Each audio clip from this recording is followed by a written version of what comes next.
ஒரு மனிதன் இந்த உலகத்துல வாழும்போது கடைபிடிக்க வேண்டிய பல தர்மங்களும் தவிர்க்க வேண்டிய அதர்மங்களையும் பற்றி மகாபாரதத்துல சொல்லப்பட்டிருக்கு.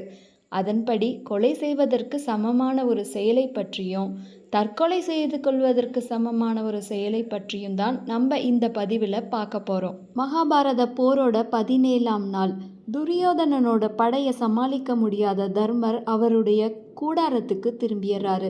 இதே சமயம் அர்ஜுனனும் கர்ணனும் ஒருத்தர் நேருக்கு நேராக எதிர்க்கிறாங்க. ரொம்ப உக்கிரமா போர் புரிஞ்சிட்டு இருக்க கர்ணன் முன்னாடி அர்ஜுனன் இப்போது போனா கண்டிப்பா தோத்துருவான்னு கிருஷ்ணருக்கு தெரிய வருது.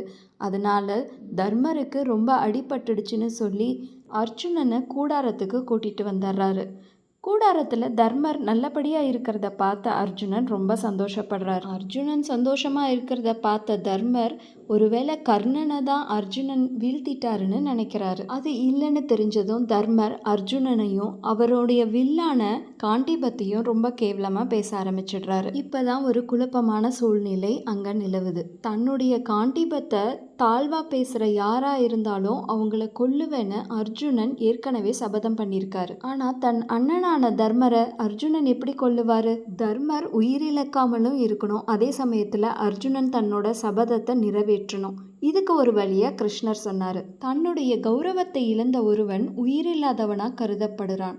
அதனால அர்ஜுனன் தர்மரை சூதாடினதை பற்றி தப்பாக பேசி அவமானப்படுத்த அவர் இறந்ததாக கருதப்படுது. இப்போ அர்ஜுனனுக்கு தன்னுடைய அண்ணனை கொன்ன பாவம் வந்துடுச்சே, அதுக்கு என்ன பண்ணுறது? ஒருவன் தன்னுடைய தற்பெருமையை பேசிக்கொண்டால் அது அவன் தற்கொலை செய்து கொள்வதற்கு சமம். இதை கிருஷ்ணர் அர்ஜுனருக்கு சொல்ல அர்ஜுனரும் தன்னுடைய பெருமையை பற்றி பேச ஆரம்பிக்கிறார். இப்படி கிருஷ்ணர் அங்கே இருந்த பிரச்சனையை சுமூகமாக தீர்த்து வைக்கிறாரு. இதுலேருந்து நம்ம தெரிஞ்சுக்கிறது என்னன்னா, ஒருவரை இகழ்ந்து அவமானப்படுத்துவது அவரை கொலை செய்வதற்கு சமமானது. அதே போல தற்புகழ்ச்சி பேசுவது தற்கொலைக்கு சமமானது. எனவே ஒரு மனிதன் இந்த இரண்டு செயல்களையும் தவிர்த்து வாழ வேண்டும்.